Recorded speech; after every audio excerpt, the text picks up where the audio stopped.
우리 청년들이 헌신 예배를 드리는 것이 여러분들은 전혀 기억을 못할 것 같아요. 지금 보니까 어려서 7년 전 제 기록물을 보니까 2010년도에 헌신 예배를 드렸더라고요. 그리고 이번이 그 다음입니다. 7년 만에 지금 헌신 예배를 드리고 있는 겁니다. 그러니까 헌신 예배가 뭔지도 모른 채 그냥 드리자고 하니까 그런가 보다 하고 앉아 계시는 분들도 계시겠지만 또 나름대로 하나님 앞에 내가 이번 기회를 통해서 헌신을 해야 되겠다 다짐하면서 이렇게 나와 계신 분들도 계실 줄로 압니다. 이제 다음 주면 여러분들이 수련회를 떠나잖아요. 제목이 참 멋집니다. 더 클래식. 우리 청년들답게 영어로 이렇게 했어요. 클래식이 뭔가? 지지난 수요일에 우리 박주영 목사님께서 이곳에서 말씀을 전하셨는데 영원히 변치 않는 것, 유행을 타지 않는 것, 고상하게 그 자리를 지키는 것, 이런 게 클래식인 거죠. 클래식 하면 음악에도 클래식이 있을 수가 있고, 미술 작품에도 클래식이 있을 수 있고, 공예 작품에도 있을 수가 있고, 문학 작품에도 클래식이 있을 수가 있습니다. 고전인데 그것이 남녀노소 동서고금을 막론하고 모든 사람들에게 보편적으로 받아들여지고 있는 가치 있는 것, 이것이 이제 클래식인데, 이 제목을 우리 박주영 목사님이 복음에 비유하여서 클래식이라 이렇게 정한 것 같아요. 로마서 1장 17절의 말씀을 가지고 복음이라고 하는 것, 모든 사람들에게 유용한 것, 전에부터 내려온 것이지만 지금 이 현대에도 여전히 모든 사람에게 필요한 것, 그 가치가 있는 것, 유행을 타지 않는 누구에게나 반드시 필요한 것, 복음, 이것이 클래식이다. 이러한 그 말씀을 제가 듣고 큰 감명을 받았어요. 그래서 오늘 헌신 예배를 드린다 하는데 이것과 뭔가 좀 이렇게 조화를 맞추어서 말씀을 전하면 좋겠다라고 하는 저 나름대로의 고민 끝에 저도 영어로 한번 제목을 잡아보았습니다.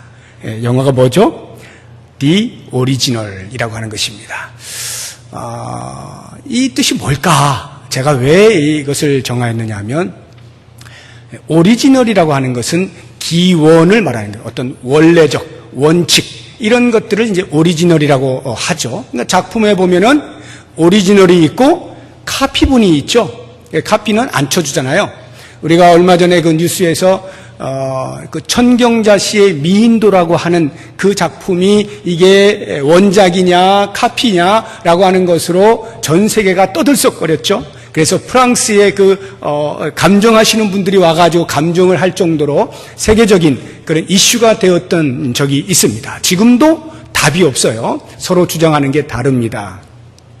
오리지널이라고 하는 거. 자, 제가 무엇으로 이 오리지널을 말씀을 드리려고 하는가 하면 신앙함이라고 하는 것을 가지고 오리지널을 말을 하려고 하는 거예요. 신앙함. 우리는 모두가 신앙생활을 하고 있습니다. 그 신앙함에 오리지널이 있어요. 그런가 하면 카피본이 있습니다.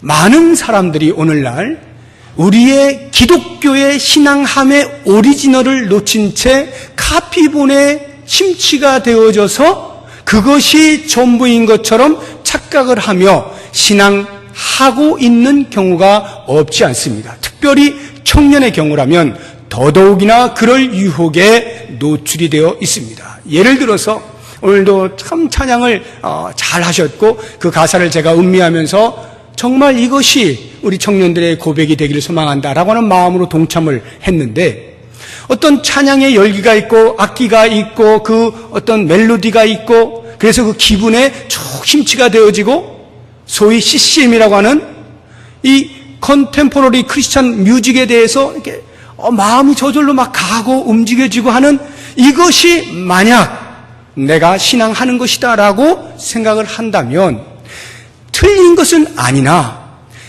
찬양의 열기는 있는데 정작 받으시는 하나님에 대한 아무런 묵상이나 바라봄이 없이 올려지는 찬송은 허공을 치는 메아리에 불과하다. 그렇다면 그 찬양의 열기는 카피의 신앙함이라는 것입니다.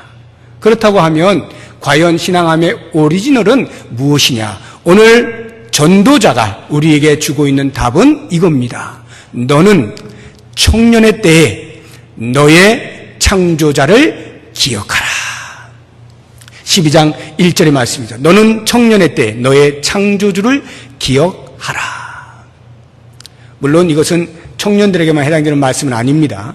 우리 모두가 다 창조주를 기억하는 이 신앙함의 본질을 붙잡고 신앙생활을 할 수 있어야 돼요. 이 부분에 대해서 제가 오늘 여러분들에게 말씀을 나누면서 더 클래식 못지않게, 복음의 이 중요성 못지않게 이 신앙의 오리지널이라고 하는 부분을 잘 붙잡아서 여러분들의 평생의 앞으로의 삶의 지표로 삼을 수 있으면 좋겠어요. 너의 창조주를 기억하라 라고 하는 말씀에는 4가지의 의미가 있습니다. 오늘 본문에 따라서 보면 그 첫 번째가 나를 지으신 분이 누구인가를 기억하라는 뜻이에요. 나를 지으신 분이 누구냐? 누구죠? 여기 하나님께서 창조주라고 말씀하셨으니까 당연히 여호와 하나님께서 온 우주 만물을 창조하시고 사람을 지으셨죠. 그런데 이 생각은 거시적인 생각이에요. 하나님이 온 우주 만물을 창조하셨어. 와, 사람도 흙으로 빚어서 생기를 그 코에 불어넣어 주셨대. 와, 이건 거시적인 이야기예요. 이것을 나의 이야기로 가지고 올 수 있어야 돼. 미시적으로. 무슨 말이냐면 나는 하나님의 작품, 하나님이 나를 지으셨다, 하나님이 나를 만드셨다라고 하는 나의 이야기로 말할 수 있을 때 여기에 신앙함의 오리지널이 발생하게 되는 것입니다. 뭐 당연한 거 아닙니까? 하나님께서 나를 지으셨죠, 제가 그것을 믿죠 라고 하지만 사실 우리의 마음속에는 이게 그렇게 쉽게 수긍이 가는 게 아니에요.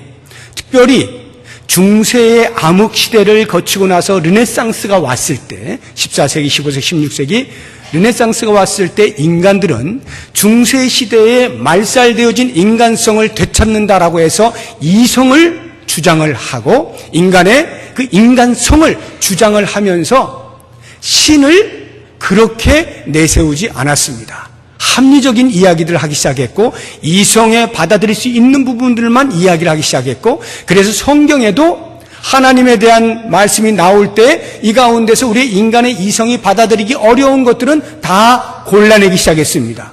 왜냐하면 우리 인간이 위대하기 때문에 우리 인간성을 다시 되찾는 작업으로 그동안에 억눌렸던 중세시대의 신이 우리를 억눌러 놓았던 것으로부터 탈출하여서 이제는 우리의 시대를 만들어가야 된다라고 해서 이 르네상스의 시대 때에 하나님을 배제하는 일들이 일어나게 되었습니다. 그런가 하면 오늘날에는 포스트 모더니즘이라는 말을 많이 들어보셨을까요?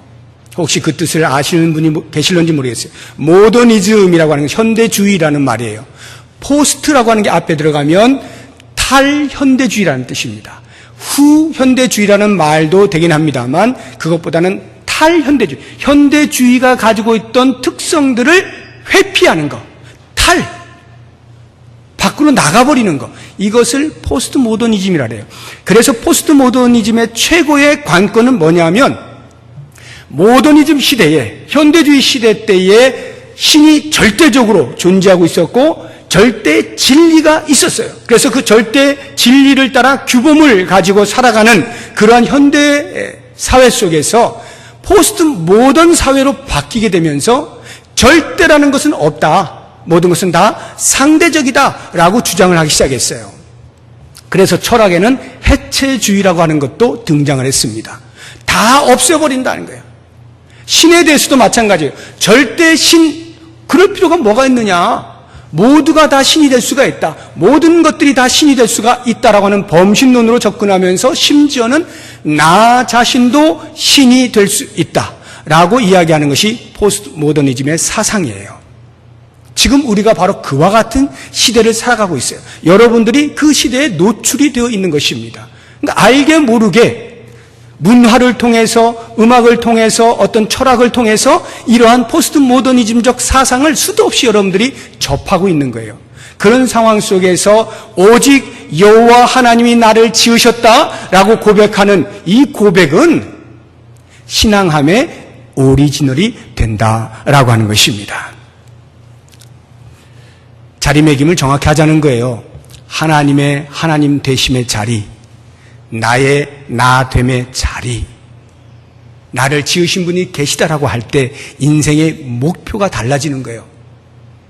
내 인생은 내 거야 라고 할 때는 내가 원하는 것이 목표가 되는 것입니다. 내가 되고 싶은 것이 나의 목표인 거예요. 그러나 나를 지으신 분이 계시고 주인이 계시다 라고 하는 생각이 들 때에는 생각이 달라지고 목표가 달라지는 거예요. 나를 기쁘게 할 목표가 아니라 나를 지으신 분을 기쁘시게 할 목표로 바뀌게 되는 거예요. 대단히 어마어마한 패러다임 시프트가 일어나는 거예요. 여러분들의 삶에 정말로 여러분의 주인이 누구인가, 나를 지으신 분이 누구인가라고 하는 정확한 고백을 할 수 있다면 이제부터 여러분들의 삶의 목표는 달라지기 시작하는 거예요. 주님께서 기뻐하실 만한 삶으로 내 삶을 드리겠노라. 이렇게 완전히 달라진 삶을 살아갈 수가 있다라고 하는 것입니다. 두 번째로 너의 창조주를 기억하라 라고 하는 말씀은 전능하신 분이심을 기억하라는 거예요. 창조주는 전능하십니다. 오늘 말씀을 보게 되면 10절에 보니까 그런즉 근심이 내 마음에서 떠나게 하며 이렇게 돼 있죠. 하나님이 전능하심에 대하여 믿지 못하고 있으면 우리의 마음의 근심은 떠날 길이 없어요. 늘 근심 중에 있습니다. 우리 가스펠송에도 이런 가스펠송이 있죠. My God is so big, so strong and so mighty, there's nothing my God cannot do. 내 하나님은 크고 힘있고 능히 있어 못할 것 전혀 없네. 크고 힘있고 능히 있으신 여호와 하나님, 못할 것이 전혀 없으신 하나님이라고 찬송을 해요. 우리 청년부의 스타일로 바꿔서 부르면 전능하신 하나님 찬양, 얼마나 많이 부릅니까? 전능하신 하나님 찬양합니다. 찬양합니다. 우리가 입술로는 계속해서 우리 하나님의 전능하심을 노래하지만 정작 우리의 삶에서 하나님이 얼마만큼 전능하신가라고 하는 것에 대한 인식이 나에게 있느냐라고 하는 것은 내가 지금 내 상황 가운데에서 일어나는 일들로 인하여 근심이 없는가를 살펴보면 금방 확인할 수가 있어요. 어때요, 여러분? 근심이 없으셔요?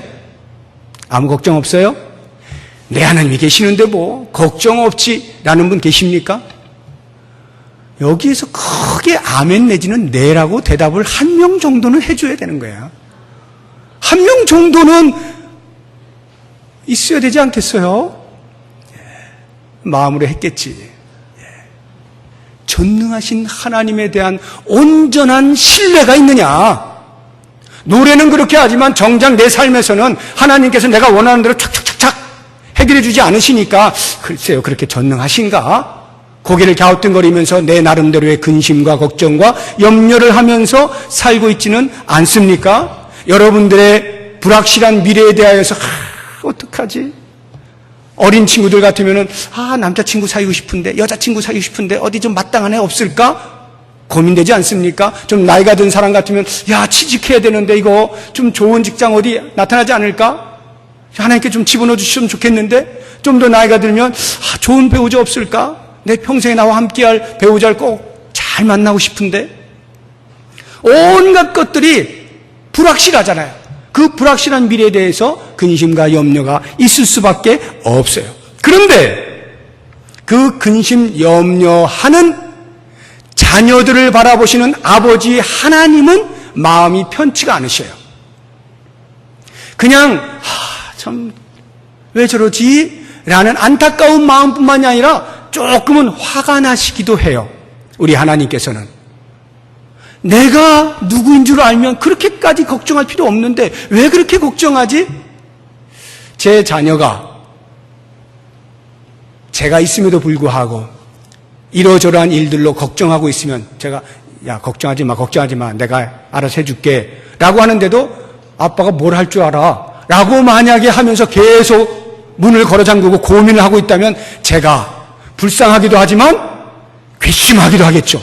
아니, 괜찮다고 하는데 아버지가 해주겠다고 하는데 왜 문 걸어 잠그고 걱정하고 있는 거야? 하나님께서는 그런 분이셔요. 아브라함에게 약속하셨잖아요. 너의 씨로 말미암아 번성할 것이다.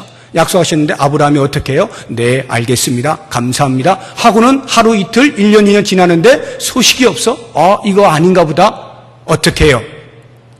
자기 아내 사라가 아닌 사라의 여종인 하갈을 취하잖아요. 하나님께서 이렇게 하라 하시는가 보다 하고는 하갈을 취하여 이스마엘을 낳지 않습니까? 그때가 86세예요. 아브라함 86세 때 그렇게 했어요. 아브라함도 나름대로 기다리다가 지쳐서 하나님이 이렇게 하시는가 보다 하고 자기 생각대로 해서 한 것뿐이에요. 그런데 하나님이 그때로부터 화가 나셔서 삐지셔서 아브라함에게 나타나질 않아요. 그리고는 언제 나타나느냐? 그로부터 13년이 지난 아브라함이 99세 되던 때에 비로소 나타납니다. 그리고는 처음으로 아브라함에게 한 말씀이 뭔지 아세요? 같이 한번 찾아보죠. 창세기 17장 1절. 같이 읽어봅니다. 시작. 아브라함이 99세 때에 여호와께서 아브라함에게 나타나서 그에게 이르시되 나는 전능한 하나님으로부터 다시 한번 우리 청년들만 크게 시작.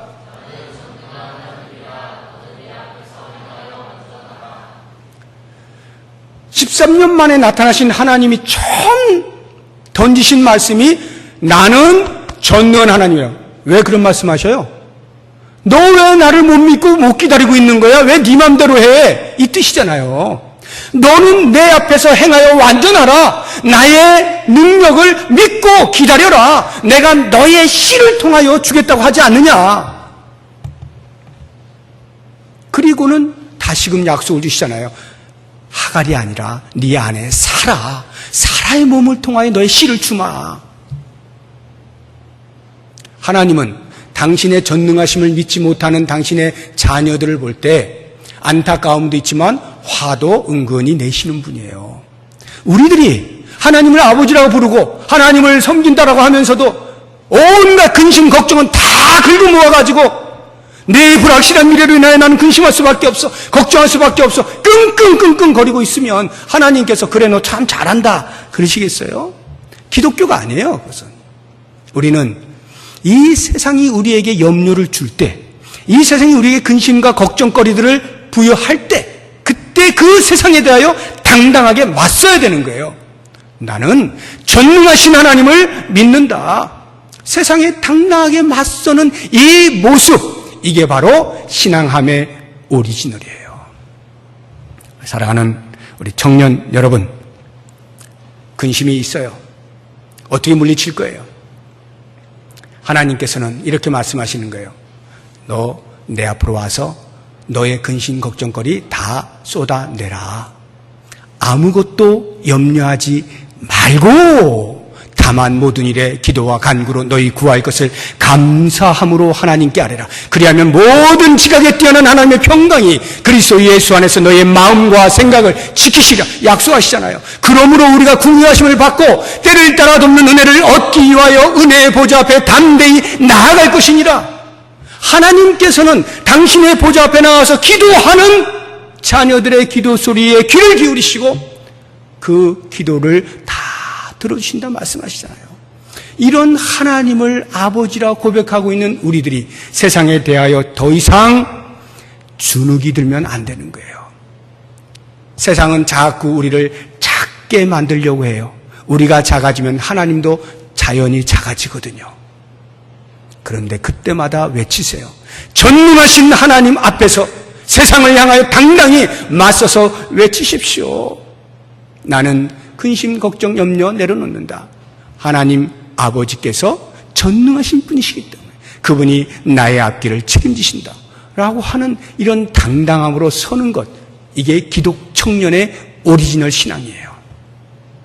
세 번째, 너의 창조주를 기억하라 라고 하는 것은 그 하나님이 거룩하신 분임을 기억하라 하는 뜻입니다. 우리 하나님이 거룩하신 분이시다. 다시 10절을 보세요. 그런즉 근심이 내 마음에서 떠나게 하며 악이 내 몸에서 물러가게 하라. 악이 내 몸에서 물러가게 하라. 하나님이 거룩하시면 하나님의 자녀도 거룩해야 돼요. 하나님의 자녀는 보이지 아니하는 하나님을 반영하는 존재예요.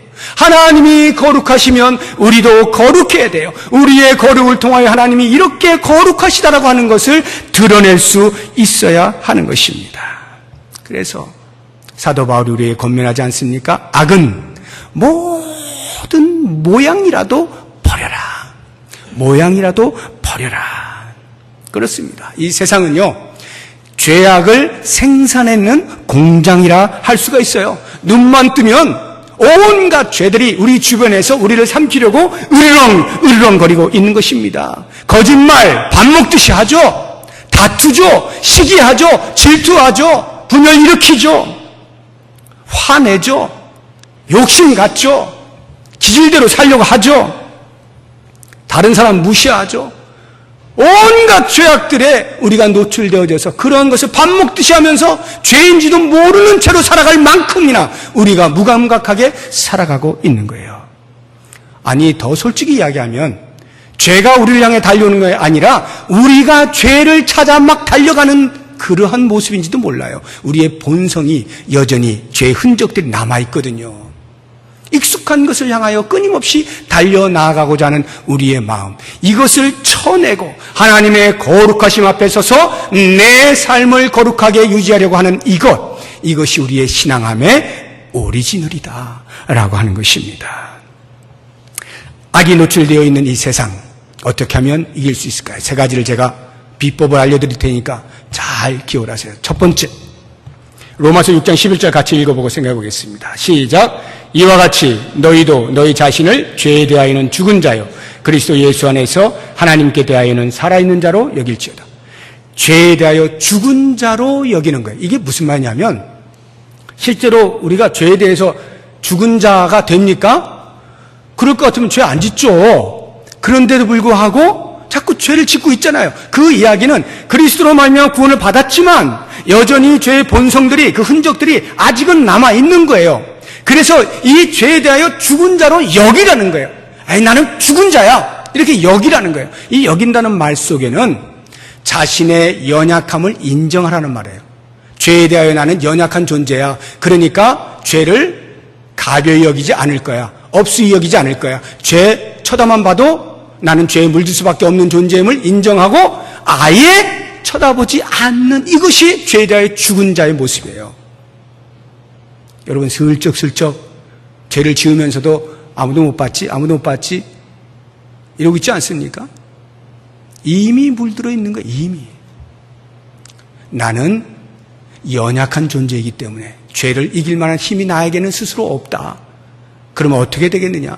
죄를 안 봐버리는 거죠. 피해야 되는 거예요. 피해야 되는 거예요.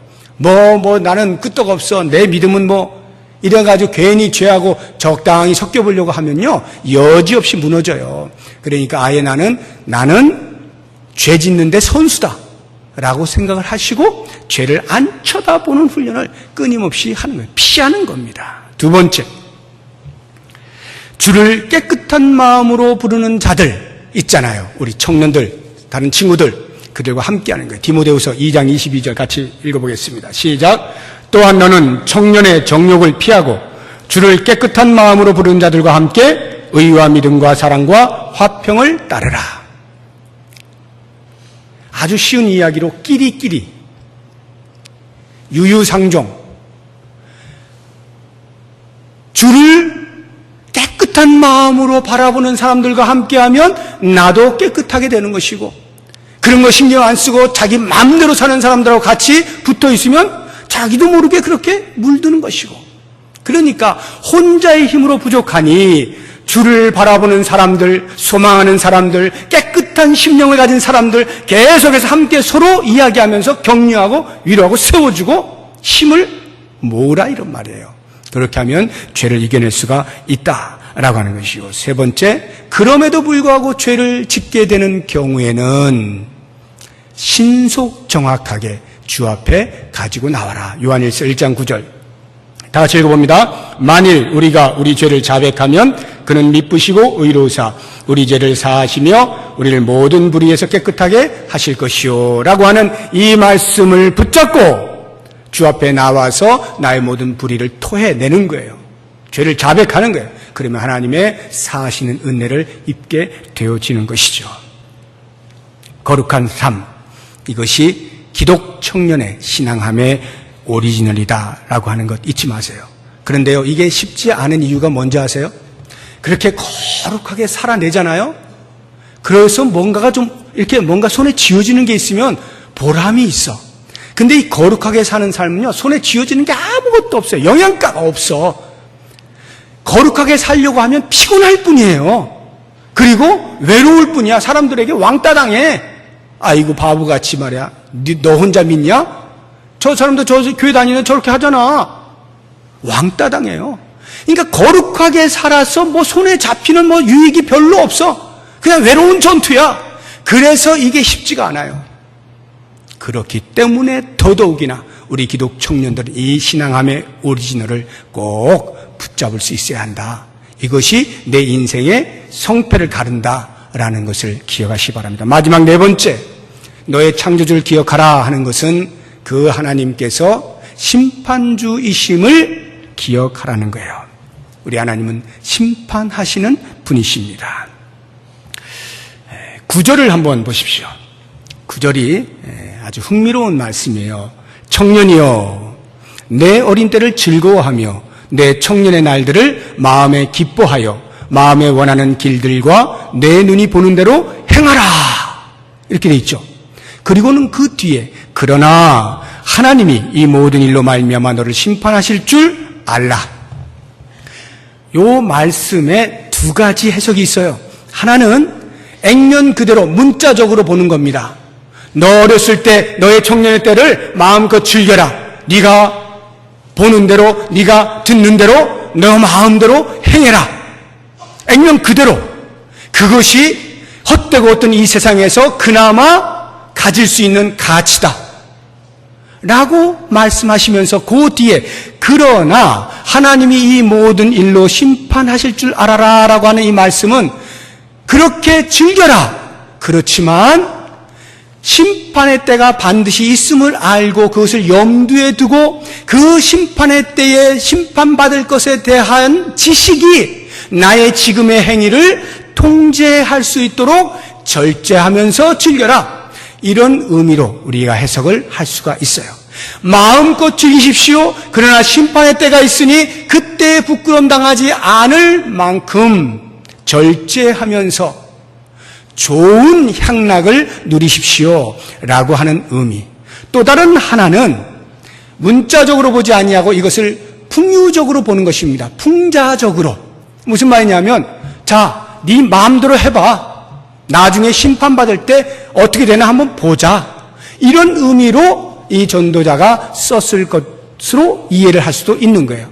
한번 네가 청년이라고 네 마음대로 한번 살아봐. 네가 보이는 대로 해보고 듣는 대로 해봐. 네 마음대로 살아봐. 그러나 심판의 때의 책임은 네가 지는 거야. 알아서 해. 알아서 해. 이러한 의미로 쓰여진 것일 수도 있습니다. 그렇다고 하면 이 두 가지 해석 가운데 어떤 것이 맞느냐는 그리 중요하지 않아요. 둘 다 받아들일 수 있어요. 중요한 건 변함없는 사실, 심판의 때가 있다는 거죠. 하나님은 반드시 마지막 때에 심판하신다. 이 사실만큼은 변함이 없어요. 그렇다고 한다면 이 심판의 때를 생각하면서 과연 우리가 오늘날 어떻게 살아야 되겠느냐? 큰일 났다.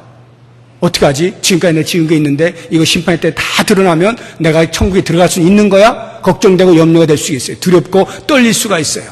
그런데 이 말씀은 그렇게 우리로 하여금 옥죄어서 꼼짝 못하게 만들고 종교의 굴레 안에서 두렵고 떨림으로 그렇게 벌벌벌 떨면서 신앙생활을 하라고 이 말씀을 주신 것이 아니라 마지막 때에 반드시 우리 개인의 모든 삶에 대하여 하나님 앞에서 계산할 것이 있다라고 하는 것을 기억하고 오늘 우리에게 주어진 이 시간들 속에서 우리에게 다가오고 있는 숱한 기회들 속에서 이 심판의 때를 준비하며 살아라 라는 거예요. 우리에게 준비하라고 주신 이 어마어마한 시간들과 사건들을, 그 기회들을 잘 붙잡아라 라고 하는 것입니다. 그래서 에베소 5장 16절에 보면 세월을 아끼라 때가 악하니라 라고 말씀하고 있지 않습니까? 때가 악하니까 너희들 세월을 아껴 라고 할 때 이 세월을 아낀다라고 하는 말의 의미가 시간을 구속해라, 또는 너에게 주어져 있는 기회를 최대한 활용해라, 이런 의미예요. 여러분들 왜 살아간다고 생각하세요? 그냥 내 뜻을 이루어내기 위해서 살아간다고 생각하십니까? 아니요, 그렇지 않습니다. 우리 모두는요, 주님이 부르시는 그날까지 우리의 남아있는 생애 동안에 살아가는 이유는 딱 한 가지예요. 그 마지막 날 심판의 때에 하나님 앞에 어떻게 보고할까에 대한 준비를 위하여 하나님께 주신 기회를 살아가는 겁니다. 그러니까 그 기회를 어떻게 활용해야 되겠느냐라고 하는 것은 각자의 몫인 거예요. 우리가 이 신앙함의 오리지널이라고 할 때에 심판의 때가 있음을 기억하고 그 때를 위하여 지금을 준비하는 지혜로 살아가는, 이것이야말로 기독교가 이야기하는 신앙함의 본질이라고 하는 것입니다. 지나간 시간은 다시 못 붙잡아요. 지난 시간은 못 붙잡습니다. 지금 내 앞으로 다가오고 있는 시간들을 어떻게 보내야 할지에 대해서 깊이 생각하십시오. 그리고 그 시간들을 잘 준비하세요. 기회가 올 때 붙잡으세요. 주를 위하여 살 수 있는 기회들이 주어질 때에 그것을 붙잡으세요. 세상의 쾌락과 향락에 자신을 노출시키지 말고 시간을 아껴서 주의 날을 준비해 갈 수 있는 그런 지혜가 있길 바라요. 이와 같은 네 가지 우리 신앙함의 오리지널, 본질을 말씀드렸는데, 모쪼록 원하긴 우리 청년들 기억하시고 지금부터 나의 신앙생활 새롭게 출발한다라고 생각한다면 이 말씀에 기준하여서 주님, 앞으로 제가 이 본질을 놓치지 않고 살아가겠습니다. 이 본질을 기초하여서 찬송을 올려드리고, 이 본질에 기초하여서 생활하고, 이 본질에 기초하여서 예배를 드리고, 이 본질에 기초하여서 교제하며 살아가겠습니다. 주의 영광을 위해 살겠습니다. 다짐할 수 있는 이것이 진정한 헌신인 것을 꼭 기억하시면서 지금보다도 앞으로가 더 기대가 되고 멋진 청년부가 될 수 있기를 주의 이름으로 부탁드립니다. 함께 기도하겠습니다. 이 시간에 같이 기도할 때 우리 청년들을 위해서